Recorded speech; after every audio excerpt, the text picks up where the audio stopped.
going to do arm lock on me, I got some things to consider. Even if I'm in an MMA situation, it's never a good idea to start hitting this guy. He's just gonna get mad and start killing me, right? And there's not a whole lot of defense that I have. So, the bottom line is I'm probably gonna have my hands in this position anyway to defend myself, which gives him the armbar. He grabs. Now, if he rolls me to my side, I can't bridge anymore. So he picks me up. Now I'm on my side. So I'm kind of like, well, I can't really bridge. There's not really a whole lot of this kind of escaping. So I'm gonna just start with a gable grip for defense. He kicks over, right? And now I'm in a position that I've got to decide what I'm gonna do. He pulls me hard, I rock up on him. Now, he can still armbar me from here, okay? What I wanna do is I wanna hold the gable grip and I wanna rock his knees towards his head. Now notice, I do this with, this leg is posting, I switch to that knee and this leg posts. Now, if he goes to stretch me up, he's in a worse position. Now I'm gonna go ahead and make an advanced defense. Lock my hand behind his thigh, hold on to my bicep. So if he does get some space to do it, he is not gonna break my grip. Cool? So now, I still don't really have him. I gotta figure out how I'm gonna get my elbow out. If I can get my elbow to his butt crack, I can win. So I start rocking my shoulders this way, okay? Now I push to his head, make it hard for him to breathe, and I start rocking. Once my elbow gets to this position, if he tries, he just has the arm, he doesn't have the elbow, and now I can easily peel this off, move to the side. Make sense? Yes, sir. Part two. Let's say, for example, he's armbarring me, and he doesn't rock back. Again, he's got me up, and I'm like, oh crap. And now he's starting to work to get the arms to break. He's using his foot, for example. And his foot and his arms are super strong. Even though I got a good grip, that's gonna happen. What I wanna do is I wanna take the opportunity to gain a little surprise. So I'm here, he goes to break, I'm gonna smack him right in the face. Bop! Okay, I was gentle with him, by the way. When I do that, remember, if the thumb is up, the elbow gets locked. So what I wanna do, he goes to big pull, and I give it to him and then turn. Now notice my thumb is now pointing in the wrong direction for the arm to be locked. Notice I bridge high.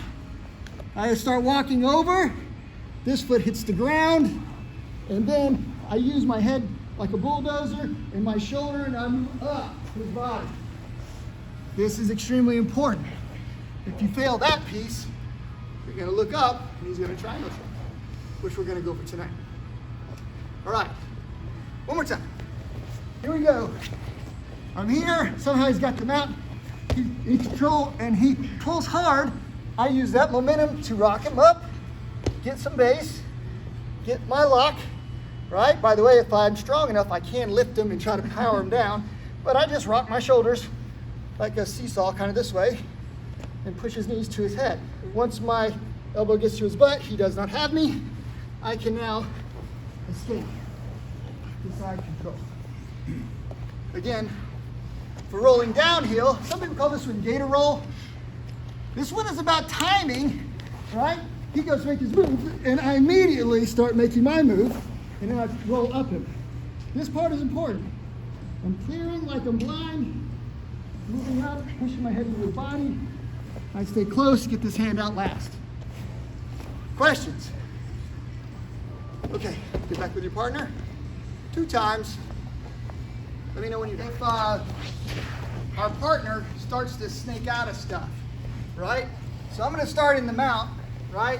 I'm gonna lift him up, and I'm gonna go for my arm bar. When he stacks me up, I gotta decide on some stuff that I can do. Jennifer, come to this angle.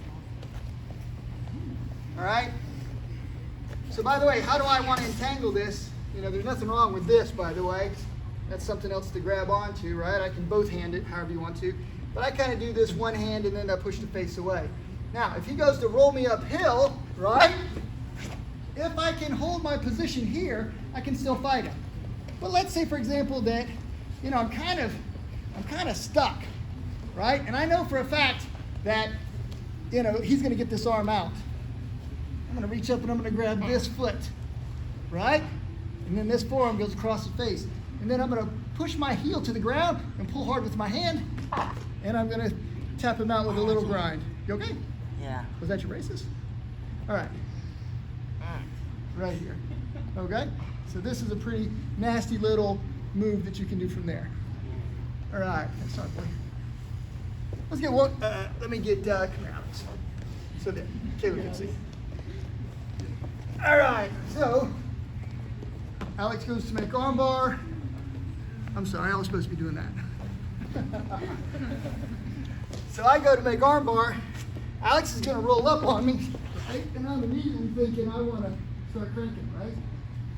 But see how this is a good little crank? Yes, sir. Now, if this is uncomfortable for him, he might try to pull away. And that's when I got the armbar. So if it's bait and he doesn't tap, he might want to try to do something. So I start to crank on him a little bit. He doesn't like it. He pulls away. And then I have the armbar. Give it a try. You okay? Let's go back here. This time, Alex is going to do rolling downhill, right? And I'm looking for my moment. If he doesn't do what I told you about bulldozing your head right up the body, if he gives me some space, I should be able to find a triangle choke. So we'll just see.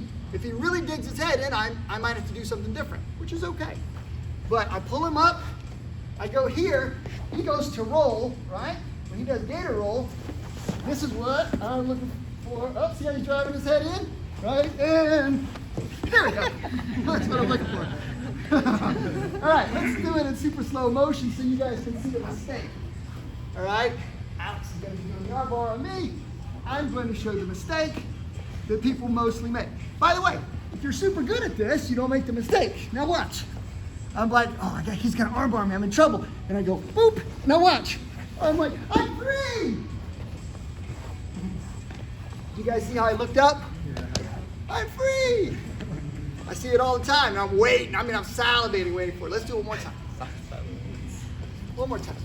So, you can do the armbar. I'll do the mistake. Over. Okay, Alex goes to make armbar. All right. Now, watch. I do this. Pop. Super slow motion. I bridge. This is the mistake. We go from here instead of bulldozing in. We go, hey. Yeah, stop. Get the triangle choke. If they lift their head, get the triangle choke. If they don't lift their head, give them a high five. Have them lift their head a little bit so that you can start working your triangle choke. You're not training on a bad habit, but you're practicing. If someone makes the mistake, you're watching for it. Go. Bar. Right? And I'm in this position. When he goes to make his kick over, he has to get that foot there. If I can do this, then I can move right up the top. Very few people are going to make that mistake, and if they do, they're going to quickly get that back. Right? So I'm fighting this leg is what I'm really fighting, right? All right. But let's say that that doesn't work. This is kind of my first thing is I want to get past that leg. Let me get back up and let me see if I can get past this leg. So he's going to really try to make good arm bar. I'm going to have some defense, but this hand is going to try to stop that leg. He goes to kick over, and this is what I'm looking for. Now I've got guard, which isn't beautiful, but this is the basic one. I used to use this when I first started training. If they didn't kick that leg over, that was an easy escape. So anyways, he goes, and I'm looking for this. Okay, and he pulls me right up, basically pulls me right up between his legs. That one's pretty easy. I want you to think about that one.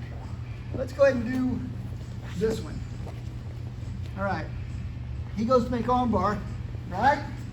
Now, we know that the arm, the shoulder locks about right here, and the elbow locks right there. And if I do this, that's good. If I do this, I might get something else, but that's better than getting armbarred, right? So when he makes his grip and he pulls, I want to roll to my side if I can and put this elbow down and step over his head.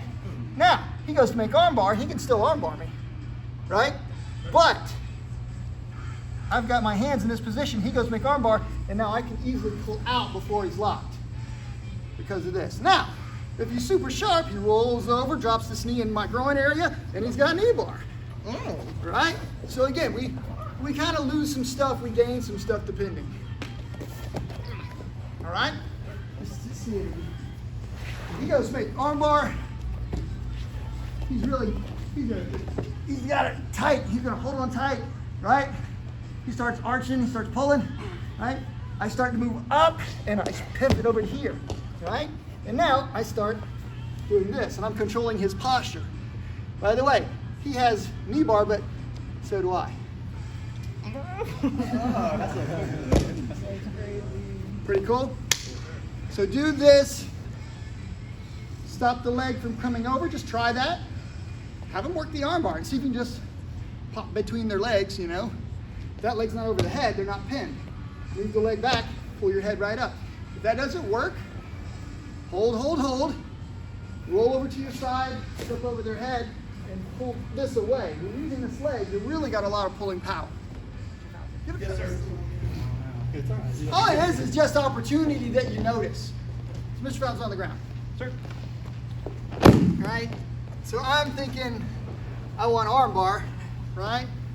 So I get to here and I notice, hey, what is this? Right? And I just choke him here easily. He's thinking, I got to defend some armbar, right? You need a slightly longer belt, by the way. Right? So I grab him, I lift him up, and I see it, and I just wrap him. Right? And that is the choke. Right? Let's do it one more time. So again, what is our natural instinct when somebody starts yanking for this arm? Let's lock the hands. Which way is he looking? Not at you. Towards the left. Other way. Right?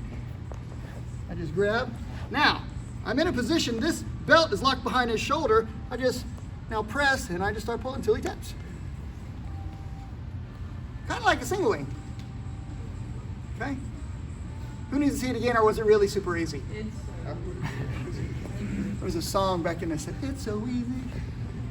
All right. I go to make armbar. I pin him. My belt is right there, right? Particularly if it's hanging down and he's looking that way. Right? I'm holding him, I'm pushing the face away maybe. There it is. I just reach down, I grab him. I can start locking here. Now, let's say that he does stack me up. He goes to stack me up. It is not going to matter. Right? It's not going to matter. Okay? Belt chokes are garroting techniques. My opinion, the most evil people in the world want to strangle you with something around your throat and make it watch your eyes pop out. It is awful. It's not just like a rear naked choke. You got something that you're wrapping around their neck. You're basically hanging somebody. Like a noose. Like a noose. It's just evil. But, like I said, it's a dirty trick, but I see it all the time. Most of the time I kind of been like, do I really want to do that to Dara? I mean, she's a really nice person. Do I really want to do that to Grady? I mean, do I want to do that? But you lift them up and you see that belt hanging there. You're just like, well, that would just be a shame. Right? Let's wrap that around the neck. Does everybody understand that you must grab it? That this goes around the face and that the forearm locks behind the head. Right? Then this goes behind that and just pulls. Give it a try. Wait for a second. So if I've got him down in this position and I do get this belt choke going, number one, let's not hurt our friend, because this becomes an air choke, right? And when I push on his throat, he starts gagging and doing weird stuff, right? So I'm thinking to myself, holy crap, there it is, right? And I get this around his neck. Now, once I get this and I hold here, you're not choking too bad, are you? What is the escape? That's the question. Now, normally we would say, relieve the pressure, right? So he should, I would say, probably reach in, try and get your fingers in there. But guess what? Go ahead and get both hands in there. He gets both hands in there, and I can still choke him with his hands in there. Yeah. Does that make sense? So, okay, so I'm here, so we know that won't work. The second thing is, if you can't relieve pressure, it's unlock the choke. That's this left hand, right? Unless he's got a knife and he happens to cut the belt, right? So he'd be stabbing me first, probably, right? So how can he unlock this? It's very difficult, right? So he reaches back and he's trying to pull. He gets this hand off. I can still choke him. He's got to get the other hand somehow. Now, if he can, he's on his side. He's in a bad position. He wants to get his head back through the hole. So he's going to push my elbow away, and he's going to try to get his head out that way. Now, Why won't that work well? Because guess what? Once I get him in the choke position, I'm controlling my hand. Go ahead, use this hand to get you, push my elbow away. You just don't have time. It's a hard choke to escape. So again, once you start wrapping your clothing around somebody's neck, let them try to work out of it a little bit, especially in class. Let them see what they can figure out. I don't think if somebody really wants to choke me with this, that I can really get out unless they let me out or unless I get lucky. But I can see the mechanics of where I got to get my head. It's just not a good way to get your head there. I can see the mechanics of where to unlock. It's not a good way to unlock. So again, the only thing you can do is try to break the stance. So if I'm here and he bridges me, we already established that I can get him from here, from the back as well. So he's got to maybe break stance, relieve some pressure, get his head out of the hole in about a second before I put him out. It's hard to see what you're doing back there too.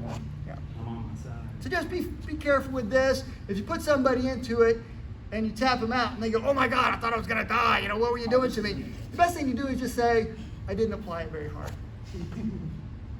I wanted you to try to escape.